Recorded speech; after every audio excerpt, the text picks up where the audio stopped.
الشيطان الرجيم بسم الله الرحمن الرحيم السلام عليكم ورحمة الله وبركاته الفاتحة أعوذ بالله من الشيطان الرجيم بسم الله الحمد لله رب العالمين الرحمن الرحيم مالك يوم الدين إياك نعبد وإياك نستعين إن الصراط المستقيم صراط الذين أنعمت عليهم غير المغضوب عليهم ولا الضالين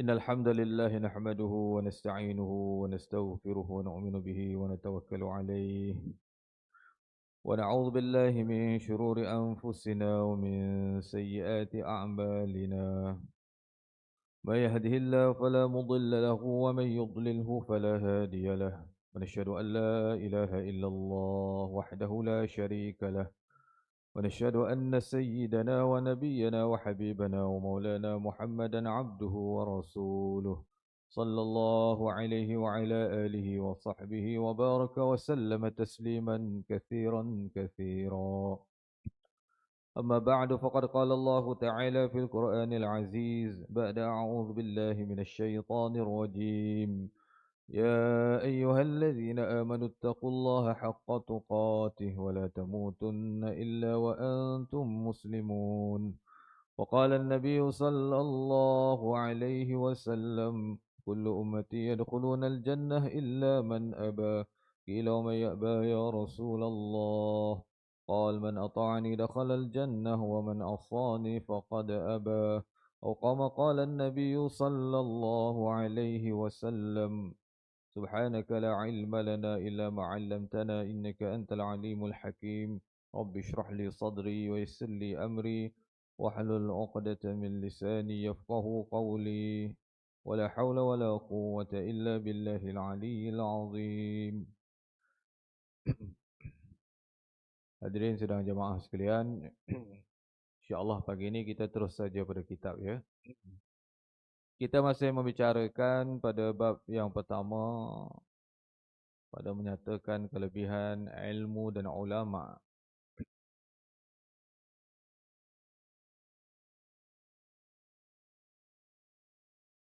Agama ini ialah akhlak ya. Akhlak itu adalah adab. Apabila berbicara mengenai adab, bermakna kita berbicara tentang agama. Adab ini penting. Kita orang Melayu Nusantara khususnya amat terkenal dengan adab sopan ya. Kalau pergi negara Arab pun, mana Malaysia, Indonesia, terkenal dengan orang yang lembut ya akhlaknya. Tak ada tolak-tolak nak melangkah-melangkah ni, tak ada. Sopan ya. Kalau orang Arab ditariknya, ditolaknya ya. Maknanya sifat adab sopan itu terkenal dengan akhlak orang Nusantara. Baik, kita tengok sini. Apabila bercakap mengenai ilmu dan ulama, maka ada adab-adabnya. Setengah daripadanya adab itu, iaitu membesarkan ilmu dan ahlinya. Apabila kata membesarkan ini, maksudnya kita meletakkan sesuatu pada tempatnya. Kalau pemimpin ada kedudukannya, ulama ada kedudukannya. Islam mengajar kita memberi kemuliaan, penghormatan pada orang yang ada kedudukan di tempat dia. Kita muliakan kerana ada kelebihan pada dia. Memang segi hakikatnya ada setengah orang dia kata, sama aja. Ulama ke, pemimpin ke, makhluk macam saya juga. Tak perlu nak hormat-hormat. Jadi ayat tu tak berapa kena ya. Ya. Nabi ajar kita meletakkan sesuatu ataupun seseorang pada tempat kedudukan dia. Kalau di sisi masyarakat dia besar, dia mulia, maka muliakan dia. Itu agama ajar. Kabilah-kabilah kaum orang-orang Arab ni banyak kabilah-kabilahnya ya. Dan di kabilah-kabilah ini, kaum ini ada ketua-ketuanya. Apabila ketua-ketua kabilah kaum datang pada Madinah bertemu dengan Nabi, Nabi beri penghormatan ya. Nabi silakan duduk. Nabi ambil dia punya ridak, Nabi bentang. Ya, tak menunjukkan hormat, mulia kan. Begitu juga ilmu ini ada kedudukannya dan ahlinya pun ada kedudukannya yang dianjur oleh Islam untuk membesarkan ya. Cuma agama tidak mengajar kita untuk berlebih-lebihan ya. Sehingga berlaku apa? Tajuk khutbah Jumaat baru ni. Ingat tak ni? Khutbah Jumaat ni. Tajuk apa ya? Jumaat baru ni.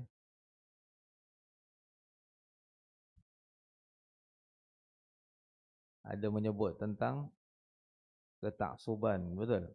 Ya. Membawa pada kesesatan ya. Ingat tak khutbah malam ya, Jumaat ni menyebut tentang taksub ini, bahayanya taksub itu ya. Jadi agama tidak menjurus sampai ke arah itu ya. Sahabat Nabi pun, dengan Nabi pun, Nabi itu tidak mengajar sahabat taksub pada Nabi ya. Tapi sahabat kenal siapa Nabi. Jadi tahap mana penghormatan yang perlu beri pada Nabi itu sahabat faham ya. Memang layak dia sebagai Nabi, perlu diberi penghormatan yang paling layak.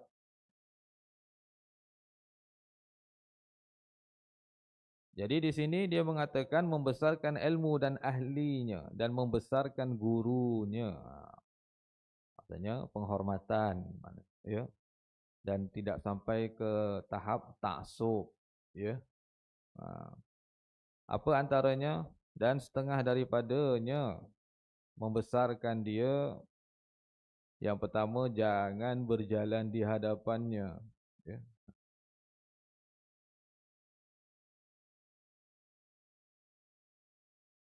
Ini adab guru dengan adab ibu bapa ni sama dia punya darjat martabatnya ya.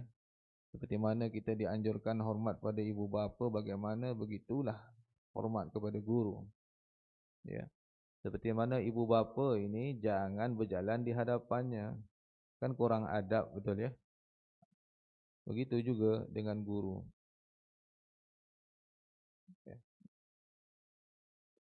Ada satu kata-kata ulama ya. Ibu bapa itu membawa kamu daripada langit ke bumi ya. Maknanya daripada alam roh kita lahir ke dunia. Guru itu membawa kamu daripada bumi naik ke langit ya. Maknanya kualiti manusia itu, maknanya daripada langit ke bumi, maknanya daripada alam roh kita lahir ke dunia. Maknanya ibu bapa menjadi sebab kita lahir ke dunia, ataupun dipanggil ibu bapa jasad ya. Mak ayah kita ni dipanggil ibu bapa jasad. Tapi guru itu mendidik kamu sehingga kamu jadi manusia yang berakhlak, beragama. Dia bawa kamu daripada dunia naik ke langit. Maknanya yang menyebabkan kamu punya martabat darjat kamu di sisi Allah tinggi ialah guru kamu ya. Dengan ilmu yang dicurahkan pada kamu, kamu sampai roh kamu tu besok bertemu dengan Allah dalam keadaan Allah redha insya-Allah ya. Itu. Jadi kemuliaannya sama, hormatnya sama.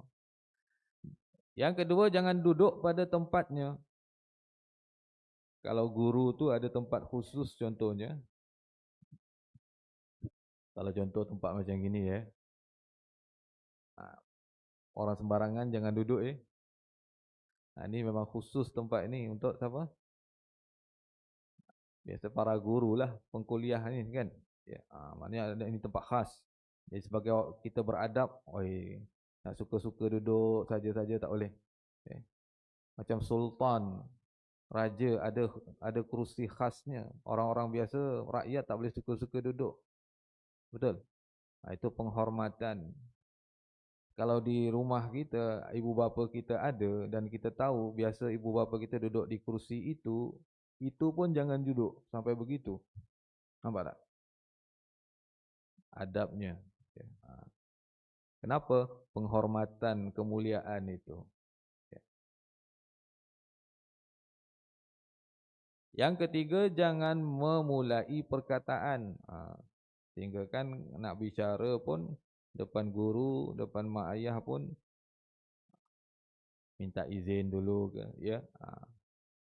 Adabnya begitu. Jangan membanyakkan perkataan, banyak bercakap dan tertawa-tawa di hadapannya, depan guru, di hadapan mak ayah, melainkan dengan izinnya atau redanya. Kalau tak izin, tak reda, kurang adab namanya. Ya. Ini bentuk-bentuk adab ya, yang akan membentuk akhlak kita ni. Bermula apabila kita tak menjaga adab-adab yang mungkin kita rasa kecil dan tidak ada apa-apa. Di sini bermula titik permulaan kita akan dipanggil apa? Kurang adab. Kalau kurang adab, orang kita panggil apa? Kurang dapat ajaran ataupun kurang ajar. Betul eh? Kurang ajar tu maknanya apa? Kurang dapat ajaran. Ya. Yang kelima, jangan bertanya akan dia masalah pada ketika ia jemu. Maknanya kita sebagai murid, sebagai anak, nak bertanya itu kena tengok situasi yang sesuai. Ya, itu adab juga. Nak tanya dengan guru, nak cakap dengan mak ayah, tengok situasi yang sesuai. Jangan main tanya aja. Itu pun termasuk dalam adab. Ya. Yang keenam, jangan diseru akan dia dengan namanya. Seperti jangan diserukan dua ibu bapa dengan nama keduanya. Nampak tak? Sama dia punya martabat. Guru pun tak boleh diseru, panggil namanya. Begitu juga mak ayah. Seperti mana mak ayah kita tak boleh kita panggil dengan namanya. Begitu juga guru. Sama dia punya martabat. Kalau sekiranya derhaka dengan mak ayah itu, musibah balanya Allah akan turunkan di dunia lagi kena. Ya. Derhaka pada ibu bapa ni, dia punya balanya tu, ia masa hidup dunia lagi Allah akan turunkan cash, dia panggil, tunai sebelum dia mati. Begitu juga kurang ajar ataupun derhaka pada guru, dia punya balanya pun di dunia lagi, cash, tunai maknanya. Dan setengah daripadanya lagi membesarkan kitab. Jadi kalau kita mengaji, ada kitab-kitab ataupun Quran ke, ya. Apa antara adabnya ni? Jangan mengambil akan dia kitab Quran, surah Yasin, melainkan dengan wudu. Ini adab ya. Kerana bahawasanya, kenapa wudu tu? Ilmu itu nur ya, cahaya. Dan wudu itu juga nur. Maka bertambah nur cahaya ilmu itu dengan nur wudu. Itu alasan yang kuat kenapa perlu ada wudu. Ya. Kesucian zahir dan batin. Ambil wudu tu, kesuciannya tu zahir dan batin. Ya. Luar pun bersih, dalam pun bersih. Ya. Apalagi antaranya, jangan menghunjurkan kakinya kepada kitab. Nampak? Melunjur kaki ke arah kitab pun kurang adab namanya. Nampak tak betapa besar mulianya ilmu agama itu. Sampaikan kitab-kitab yang berkait dengan ilmu yang kita nak tuntut pun melunjur kaki padanya pun kurang sopan dan kurang adab. Yang ketiga, jangan menghantarkan atasnya sesuatu. Maka iaitu haram melainkan kerana hajat. Tahu jangan menghantarkan atas sesuatu. Atas kitab, atas Quran diletak sesuatu atasnya, tak boleh. Ya. Ini kena jaga ni. Kadang-kadang kita ni kurang sikit. Bab-bab ni kurang kita ni. Quran tu di mana pun dia, di rumah kita pun kalau susun Quran dia kena duduk atas sekali ya. Jangan Quran bawah. Kalau ada ruang rak buku itu ada 3 tingkat tu. Tingkat pertama mesti Quran. Jangan Quran tingkat ketiga bawah. Tingkat pertama bawah. Ya. Susun atas mesti Quran. Dan atas Quran tu tak boleh diletak apa-apa. Maksudnya kalau diletak begini, di atas rak itu begitu. Tak boleh ditindih dengan kitab-kitab lain, tak boleh. Ya. Quran kena atas, bawahnya kitab-kitab lain tak apa. Jangan Quran bawah ni ditindih kitab fiqh, kitab apa. Walaupun kitab agama juga. Itu dia kita panggil ada ilmu dalam meletakkan kitab pun kena ada ilmu ya, bukan sembrono main letak aja. Ya. Itu adab. Lepas Quran apa? Hadis-hadis. Itu dia punya label dia, kedudukan. Lepas letak Quran atas, bawah hadis. Lepas tu baru kitab-kitab fiqh, kitab-kitab agama yang lain. Itu susunan letak kitab adabnya begitu. Nampak tak? Agama ajar kita bukan detail ya, halus. Bab letak Quran, letak kitab pun ada cara dan adabnya. Penting ya kita ambil berat itu.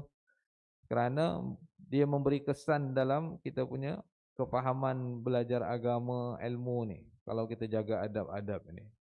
Tapi kalau tak ambil berat, ya. Sehingga kalau nak angkat kitab, ada beberapa kitab Quran, ada hadis, ada fiqh, ada. Quran kena atas sekali. Bawahnya hadis, bawahnya fiqh, bawa gitu. Ya. Begitu caranya. Jadi kalau nampak orang yang bawa kurang adab tu boleh ditegur dengan baik. Bagi tahu cara yang benar macam mana, begini caranya bagi tahu. Ya. Dan setengah daripada membesarkan ilmu itu, membesarkan taulannya yang bersekutu pada menuntut ilmu. Maknanya orang-orang yang belajar ilmu agama pun kita kena hormat. Ya. Madrasah, ada guru, ada murid. Kita hormat pada murid-murid yang menghafaz Quran. Ada pondok, ada gurunya dan ada muridnya yang belajar kitab-kitab. Hormat pada guru dan orang yang belajar murid-murid pun kita hormat. Itu adab. Nampak? Siapa yang berkait dengan ilmu itu, kita beri penghormatan, tidak salah dan itulah agama. Dan memeliharakan daripada perangai yang keji-keji.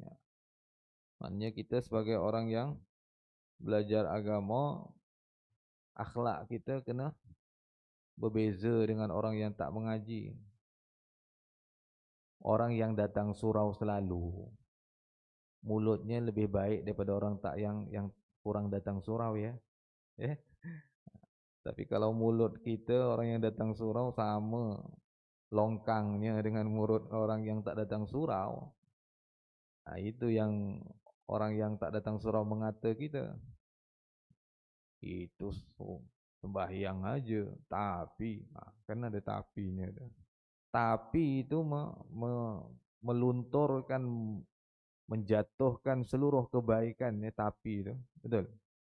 tapi mulutnya habis 5 waktu serban songkok semua dah tak nampak dah. Ya. Itu penting jaga. Maknanya kita yang Allah bagi taufik sembahyang 5 waktunya di surau, subuhnya di surau, ya. Perangai akhlak kita, mulut kita lebih baik, ya.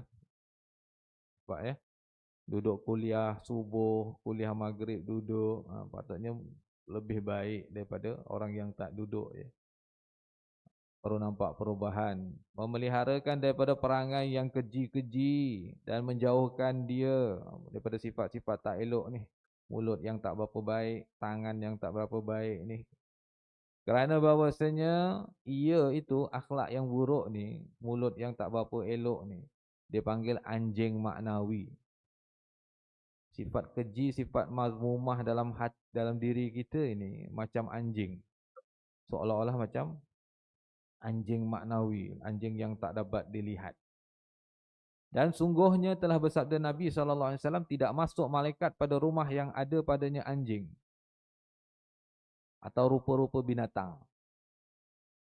Macam mana Nabi kata rumah ada anjing tu malaikat tak masuk, begitu juga malaikat tak dekat dengan orang yang dalam hatinya ada anjing maknawi tu, sifat buruk tu. Tu dia nak bagi tahu begitu. Atau rupa-rupa binatang. Maksudnya apa? Gambar-gambar. Sebab itu jangan digantung-gantung gambar-gambar yang tak perlu di rumah kita tu, ya. Yang lepas ada bagi tahu dah kan? Ada. Baik.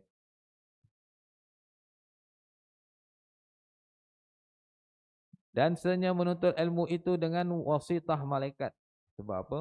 Ilmu itu ada perantaraannya dengan malaikat. Sebab itu penting sifat-sifat buruk dalam hati ini kena keluar, barulah ilmu tu boleh masuk. Dan daripada Rasulullah SAW bersabda, barang siapa tiada warak pada menuntut ilmu, dibala akan dia dengan salah satu daripada 3 perkara. Apa antaranya? Dimatikan akan dia pada ketika mudanya. Maknanya ilmunya tidak dapat manfaat banyak pada orang ramai. Kedua, atau dijatuh akan dia pada pihak tepi-tepi negeri. Maknanya dia berada di tempat-tempat yang orang tak dapat manfaat ilmu daripada dia. Atau yang ketiga, dibalakan dia dengan berkhidmat pada raja-raja. Maknanya apabila dia duduk di suatu tempat yang ada kedudukan-kedudukan yang tertinggi, kebanyakan kebiasaan mulutnya banyak yang terkunci, ya. Betul? Nak cakap lebih-lebih tak boleh. Ya, biasanya. Ya, itu keadaan. Bergantung pada warak takwanya seseorang itu. Kalau zaman dulu, zaman Sultan Zainal Abidin II contohnya, Terengganu. Siapa penasihat sultan namanya? Tok Paloh. Ya. Ini ulama betul, wali Allah warak ni. Ini bukan yang ngampu-ngampu ni. Ya. Ini yang tegur betul, sultan pun tunduk. Sebab ada sifat warak. Ya. Ini baru betul. Yang macam gini baru tak terkena fitnah ni. Ya. Jadi yang dimaksudkan ini yang tidak warak itu. Dia tunduk dengan kuasa, tunduk dengan kedudukan, dengan keuangan dan sebagainya. Ini apabila tidak ada sifat warak akan dibala seperti itu. Tapi jangan kita hukum yang duduk dengan pemerintah ataupun raja-raja itu semua tidak betul. Ya, salah. Macam Tok Paloh, itu yang betulnya contohnya. Menegur, ya, mengingatkan.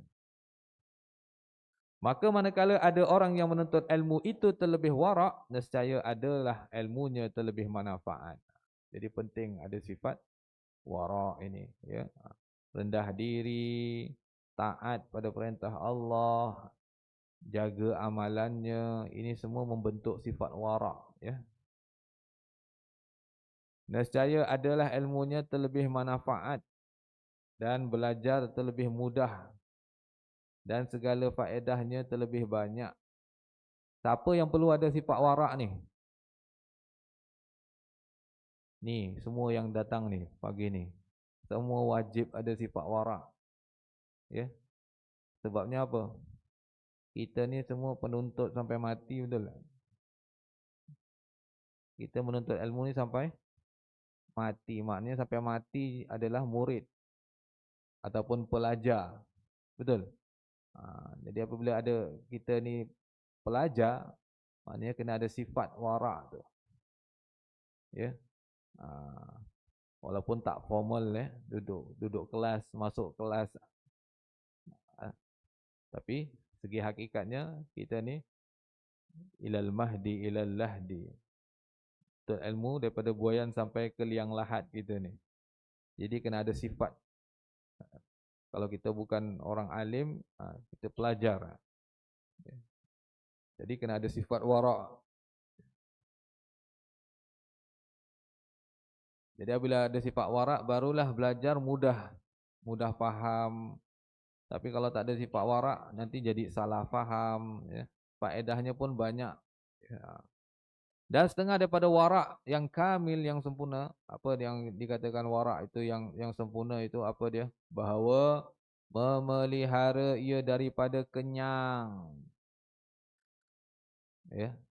Ini dah masuk Rejab ya. Dah 20 berapa? 22.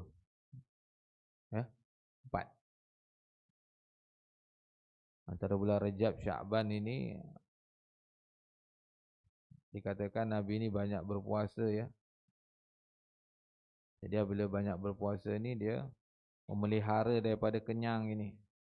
Maksudnya waktu yang biasa kita makan, kita tak makan. Dah berkurangan maknanya. Selamat kita daripada ini, kenyang ini. Kaedah makan macam mana? Ambil jumlah yang sedikit, tapi kerap ya, betul.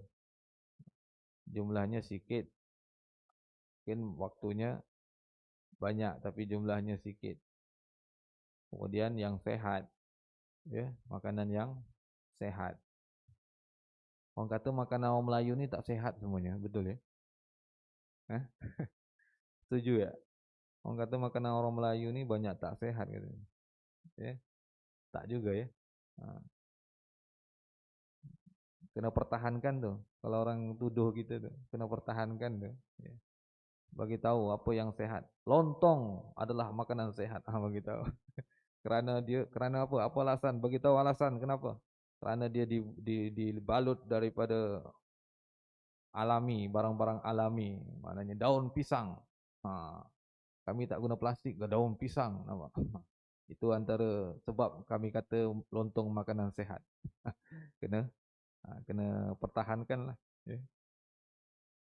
Apa lagi antara sifat warak ini? Dan daripada banyak tidur, ya. Waktu tidur, waktu kerja tidur, waktu sembahyang pun tidur. Ya. Duduk kuliah pun tidur. Saya tak cakap ya. Maknanya kita kena kawal ni, ya.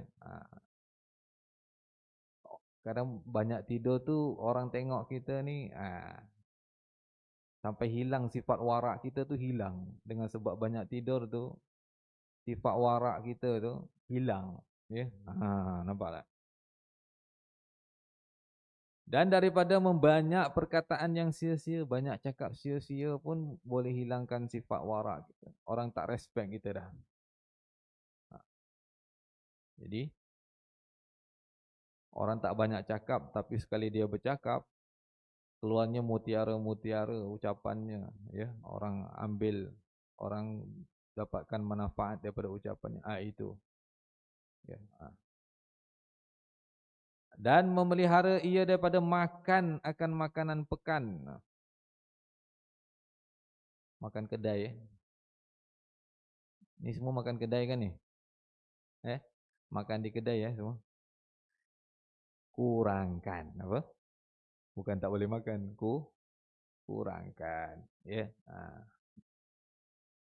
Kalau biasa hari-hari, jadikan seminggu 3 kali, gitu ya. Ataupun kenapa? Apa sebabnya? Dia kata sini kerana makanan pekan itu terlebih hampir bagi najis dan khianat, ya. Kita tak makanan di kedai di mana ni tak jelas, betul. Najisnya tu, khianatnya tu tak jelas. Bersihnya pun tak jelas. Itu jelas. Tahu yang masak tu siapa? Ya. Tangannya tak basuh pun kita tak tahu, cebok betul tak betul pun tak tahu, ya. Ya. Baru lepas masuk tandas tadi tu, ambil garam segenggam masuk dalam makanan, cap. Wah, siapa tahu? Itu kata lebih dekat, hampir najis itu, ya. Lebih yakin masakan isteri kita, betul. Kita kenal isteri kita. Itu. Lepas ni cakap, yang abang tak nak makan kedai. Ustaz kata tadi bahaya ni. Ya. Yang masak je. Ya. Maknanya gitu, ya. Kalau jelas, ya tak ada masalah. Tapi biasanya tidak jelas itu. Dan terlebih jauh daripada zikrullah. Kalau yang masak isteri kita, kita tahu isteri kita sembahyang, orang yang zikir, baca Quran, yakin. Tapi yang kedai itu tak tahu. Entah sembahyang tak tahu, ya. Ya, zikir jauh sekali. Kalau sembahyang tak, zikir jauh sekali. Betul. Itu sebab-sebabnya ni, alasannya kenapa kena kurangkan ni. Ya. Dan terlebih hampir kepada lalai, dia kata. Maksudnya ini agama ini, makanan tu pun beri kesan, ya, pada dalaman kita ni. Siapa yang masak pun beri kesan pada yang makan. Makanan apa, keadaan dimasak tu pun beri kesan. Pasal tu kalau orang masak niatnya buruk tu pun boleh bagi kesan. Pasal tu ada nasi kangkang tu, betul. Biol jadinya, ya. Makanan juga, nampak? Niatnya jahat, orang makan jadi biol, tak ingat rumah dah, ya. Nampak tak? Maksud tu ada kesan itu. Dan lagi kerana bahawasanya mata segala fakir jatuh atasnya. Maknanya orang-orang fakir, orang miskin yang tak mampu nak beli makanan, lalu depan kedai kita makan, tadi nampak kita makan, telan air liur dia, kan? Tak boleh, tak mampu nak beli. Nampak tak?